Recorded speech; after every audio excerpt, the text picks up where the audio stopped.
everyone. What I'd like to look at tonight is just something like the simple calculator and a few activities that can really generate enthusiasm and interest with your kids at school. Now, the calculator is often something that's been seen as something that can only be used to just check answers and get results rather than being a really effective learning tool in the classroom, and that's something I'd like to try and change through this little clip tonight. So, at what age do we start using these? I'd encourage using them right from foundation right through to grade 6. They are an amazing learning tool and something that the kids often look forward to using, and it's something that we could, rather than being a treat to use at certain times, something can be used regularly. So, the simple thing, give them to your kids, and I would encourage just let them play for the first 5 or 10 minutes. What do the buttons do? How can they get things to happen? They'll probably make up some of the words that they often see from home too, so be prepared for that. A simple thing to start with. 1 plus and then equals, and you'll see on the screen, I apologise for any glare that you get here. If I press 1 then plus and then equals, and if I keep pressing equals, watch what happens on the screen. 2, 3, 4, 5, 6 and so on. Let's do that again. So I do 1 and then plus and then equals. Now it's already showing number 1 on the screen, so that means that it's not going to start counting from 1. When I press equals again, it's going to get the next number in the sequence, which will be 2 and so on. So whatever you're counting by, the next number will be the next one in the sequence. Let's try something different. Let's go 5 plus equals. As I just said, it won't go 5, then 5, 10, it'll go 5, which we've already got. If I press equals, the next number in the sequence is 10, 15, 20, and so on.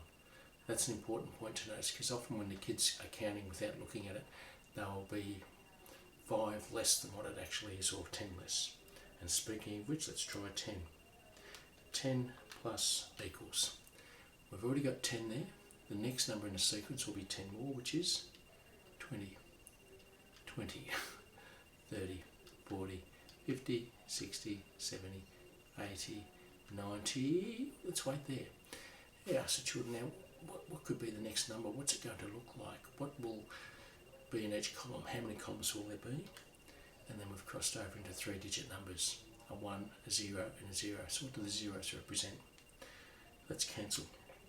And we could do things like 2 plus equals, 3 plus equals, where we count by those numbers.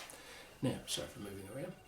Now, the next part could be, we often start when we count, we go 2, 4, 6, 8, 3, 6, 9. We always start from the same number we count by. What if I said 3 plus 4, I'm looking at this upside down, equals 3 plus 4 equals 7. Press equals, I've added another 4, I've added another 4, I added another 4, and so on. Instead of being used to going 4, 8, 12, 16, 20 and so on, we're counting by 4s, but we've started at another number. It's important that we do that, because we don't always count by 4s from 4 or 3s from 3 and so on. That's something else to explore. What if I go big here now? 100. Take away 1 equals. Same principle applies. 99's there. If I press equals, what will be the next number? 98, then 97, then 96, 95, and so on. We're doing the reverse. We're counting backwards. 91, 90. What's the next number going to look like? So we're moving into the 80s. There'll be 8 10s and 9 1s, and so on and so forth. So counting backwards by 1s, you could do a similar thing by 5s, 10s, 2s, forwards and backwards, and just watching the numbers change. One thing I would really discourage is the kids doing this. If I was going 5 plus 5 equals, and they're going really fast, they don't see the numbers change. It's important that we see them change. Finally, here's a challenge to do with the kids.